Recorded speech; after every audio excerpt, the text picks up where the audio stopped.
Right focus ہونا چاہیے معیار، اور رائٹ فوکس ہے ایک، خود پر فوکس، باطن پر توجہ۔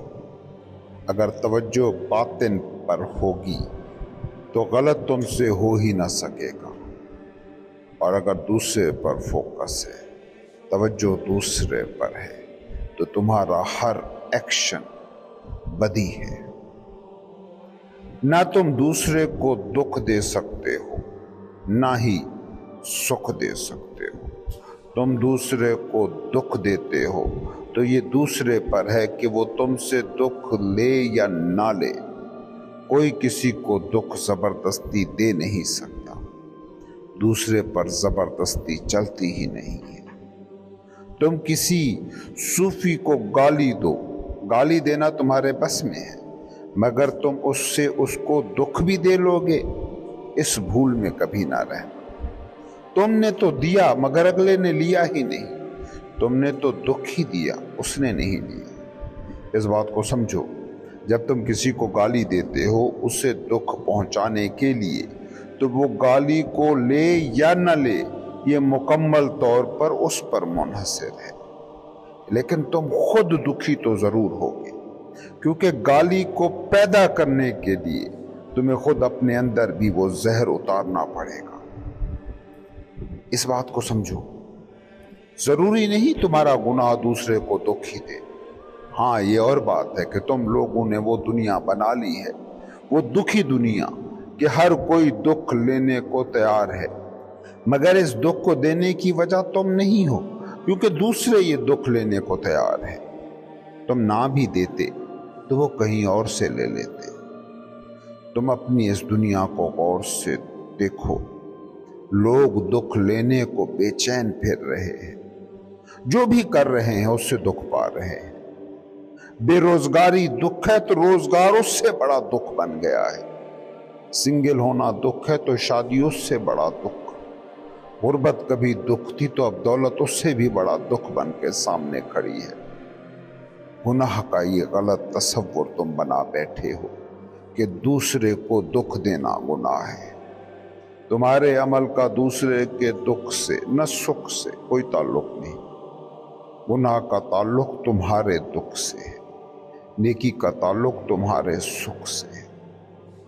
تم کسی کو تھپڑ مارو، وہ اس کے جواب میں تھپڑ مارے، تو اس سے کیا ہوگا؟ اس سے یہ ہوگا کہ جو تم نے ایکشن کیا، سامنے والے کے ریئیکشن نے اس ایکشن کو جسٹیفائی کر دیا، تمہارے عمل کو جواز مل گیا، تم مطمئن ہو گئے۔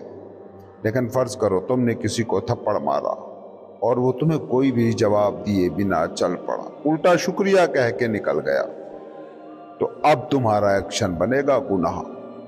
اب پچھتاوا، گلٹ پیدا ہوگا۔ گناہ کی بس ایک ہی صفت ہے، جو تم میں پچھتاوا پیدا کرے، جو تم میں شرمندگی پیدا کرے، جو تم میں یہ احساس پیدا کر دے کہ کاش یہ عمل نہ کرتا۔ گناہ تم سے متعلق ایک چیز ہے، نیکی تم سے جڑی ہوئی ایک حقیقت ہے۔ غلط سمجھا ہے تم نے کہ دوسرے کا دکھ اور دوسرے کا سکھ نیکی اور بدی ہے۔ نہیں، خود کا سکھ یا خود کا دکھ یہ ہیں خیر اور شر۔ اسلامیات کی وہ کہانی یاد ہے نا کہ ایک بڑھیا حضور پر روز کوڑا پھینکتی تھی۔ جب بھی حضور اس بڑھیا کے گھر کے نیچے سے گزرتے، وہ کوڑا پھینکتی اور حضور ہنستے ہوئے وہاں سے چلے جاتے۔ اور جب ایک دن وہ کوڑا نہ پھینکا گیا تو کیا ہوا؟ حضور اس کی عیادت کو پہنچ گئے۔ سوچو اب اس بڑھیا پر کیا بیتی ہوگی، کس کو تکلیف ہوئی، کس کو دکھ پہنچا۔ اس بوڑھی عورت کا عمل گناہ تھا، اس لیے نہیں کہ وہ حضور کو دکھ پہنچانا چاہتی تھی، بلکہ اس لیے کہ حضور نے اس کے دیے دکھ کو لینے سے انکار کر دیا۔ جب کوئی تمہارے دیے دکھ کو لینے سے انکار کر دے تو پھر وہ عمل حقیقی گناہ بنتا ہے، کیونکہ اب گلٹ پیدا ہوتا ہے۔ سوچو تم نے کسی کو گالی دی اور اگلا گالی کا جواب ہی نہ دے، کون دکھی ہوگا، کون پچھتائے گا؟ کہتے ہیں महात्मा बुद्धा के पास एक शख्स गया और बुद्धा के मुंह पर थूक दिया। बुद्धा के साथी तो उस शख्स को मारने के लिए दौड़ पड़े। बुद्धा ने उन्हें रोका और कहा, क्यों मारते हो? ये कुछ कहना चाहता है, जो कहना चाहता है इतना शदीद है कि लफ्जों में नहीं आ रहा, इसे जाने दो। वो शख्स चला गया। 2 दिन तक वो शख्स नदामत की आग में झुलसा, पछतावे की भट्टी में जला। फिर उससे रहा न गया और वापस आ गया। इस बार भी जाकर उसने कहा कुछ नहीं, बल्कि बुद्धा के गले लग गया। बुद्धा ने अपने साथियों को कहा कि देखो, ये उस दिन की तरह आज भी कुछ कहना चाहता है, मगर जो कहना चाहता है वो इतना शदीद है कि आज भी इसके पास लफ्ज नहीं है। अगर इस शख्स के बुद्धा पर थूक फेंकने पर बुद्धा के साथी उसे मार पीट कर भगा देते, तब क्या होता? वो शख्स मुतमईन हो जाता, वो अपने अमल को हक बजानिब समझता रहता। बात समझने की क्या है? ये कि तुम्हारा गुनाह किसी को भी दुख नहीं पहुंचाता। हाँ, मगर ये और बात है कि तुम्हारी दुनिया ऐसी है कि दुख लेने को दुनिया बेचैन बैठी है। तुम दुख ना दो तो भी वो लेंगे, वो कहीं ना कहीं से ले ही आएंगे। तुम्हारी अकेले ही की दुकान थोड़ी खुली है, दुख तुम ना देते तो वो कहीं से ले ही आते। हजारों दुकानें खुली हैं, कहीं और से खरीद लाते। इंसान दुख लेने में बड़ा एक्सपर्ट है। ये तो सुख भी लाए तो उसको भी दुख बनाने में माहिर हो गया है। देखते नहीं हो ये लव मैरिजेस करने वाले लड़के लड़कियां लव मैरिज कर लेते हैं और समझते हैं कि बड़ा सुख पा लिया, फिर कैसे कुछ ही दिनों में उसी सुख को दुख में ढाल देते हैं। देखते नहीं हो बेरोजगारों को नौकरी पा लेते हैं और फिर उनके सारे ही दुख, सारे ही मसले उसी नौकरी से निकलना शुरू हो जाते हैं। बात को समझो, तुम्हारी गाली ना मिलती तो लोग कहीं और से गाली ले आते, कहीं से ना मिलती तो खुद को खुद गालियां देते। ये जो तुम सेल्फ टॉक करते हो, कभी गौर से सुनना। ये जो तुम्हारी तुमसे बातें चलती रहती हैं, कभी इन पर ध्यान देना। दूसरों की बातों से भी ज्यादा दुख तो ये सेल्फ टॉक देती है।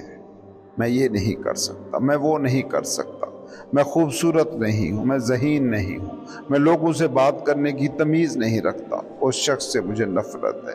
ये हमारे सियासतदान कैसे हैं, ये हमारे ताकतवर कैसे हैं, ये हमारे अमीर कैसे हैं, हमारे गरीब कैसे हैं, ये हमारी इस्टेब्लिशमेंट कैसी है, ये मेरे घर वाले कैसे हैं। ये सारे वो फिक्रे हैं जो तुम खुद से कहकर दुख तख्लीक करते हो। दुख तख्लीक करने में तुम बड़े खुद कफील हो, और ये है हकीकी गुनाह। तुम दुख पाते हो इसलिए नहीं कि दूसरे देते हैं, तुम दुख पाते हो क्योंकि दुख पाने को तुम तड़प रहे हो। दुख तुम्हारी ख्वाहिश है और उसकी वजह है तुम्हारी अना। कभी गौर से देखना, अना को दुख से बड़ी मोहब्बत है। अना वो भूत है जो जीती ही दुख पर है। तुमने कभी देखा कि जब तुम दुखी होते हो उस वक्त तुम्हारी अना कितनी मजबूत होती है? हर शख्स से नफरत होने लगती है, हर एक्शन तुम्हें गाली लग रहा होता है, हर बंदा दुश्मन। उस वक्त सिर्फ मैं ही मैं रह जाता है। कायनात की हर चीज तुम्हारी मैं से, तुम्हारी ईगो से हार रही होती है। न दिल खुशकुन मौसम नजर आया, न चमकता सूरज, न बागों की हरियाली, न बच्चों की मुस्कुराहट। कुछ भी नहीं भा रहा होता, बस मैं और उसका मुतसव्वरा दुख घेर के बैठा होता है। तुम चाहे जिस भी तकलीफ से गुजर रहे हो, लेकिन उस वक्त तुम्हारी अना बड़ी मसरूर होती है, क्योंकि इसका होना उस वक्त पीक पर होता है। उस वक्त अना मुकम्मल जवान होती है। और कभी नोट करना, जब तुम सुखी होते हो तो रोते बच्चे, डांटते बड़े, आग बरसाता सूरज, कुछ भी तुम्हें डिस्टर्ब नहीं कर पाता, क्योंकि खुशी में अना दब जाती है। दुख में तुम कमरा बंद करके अकेले हो जाना चाहते हो। अना चाहती है कि सिर्फ वही ही रहे और सब मिट जाए, लेकिन सुख में तुम फैल जाते हो, अना सुकड़ जाती है। फिर तुम कमरे में नहीं बैठते, उड़ते फिरते हो, खुशियां कह कह बांटते हो, अना दुबक जाती है। दूसरों को दुख देना असल बात नहीं है। हाँ, दूसरे को दुख मिलता है, ये सच है, मगर वो दुख उसको तुम्हारी वजह से नहीं, खुद उसकी अपनी वजह से मिलता है। इसलिए ये बात लिख कर रख लो कि गुनाह का कोई डायरेक्ट ताल्लुक दूसरे से नहीं है। तुम्हारे पंडितों पुरोहितों से भूल हो गई है, ये मजहब को समझे ही नहीं। ये तुम्हें कह रहे हैं कि दूसरे को दुख ना दो। मजहब के गुरु हैं मगर इनकी भी नज़र दूसरे पर है। मजहब तो कहता यही है कि दूसरा है ही नहीं, ला मौजूद इल्लल्लाह। ये मजहबी लोग मजहबी नहीं है, ये दुनियादार हैं। दुनिया की नज़र भी दूसरे पर होती है और इन पंडितों पुरोहितों की नज़र भी दूसरे पर। तो दूसरे से छुटकारा आखिर मिले कैसे? जहाँ देखो वहाँ दूसरे पर नज़र टिकाए लोग बैठे। मस्जिद में मौलवी, मंदिर में पंडित, उसकी नज़र भी दूसरे पर है। तख्ते हुकूमत पर हुक्मरान है, नज़र दूसरे पर। फलसफी है या साइंसदान, नज़र दूसरे पर। दूसरा तुम्हारा दुख है, दूसरा ही तुम्हारा झूठ है, और इसी झूठ पर सबकी नज़र है।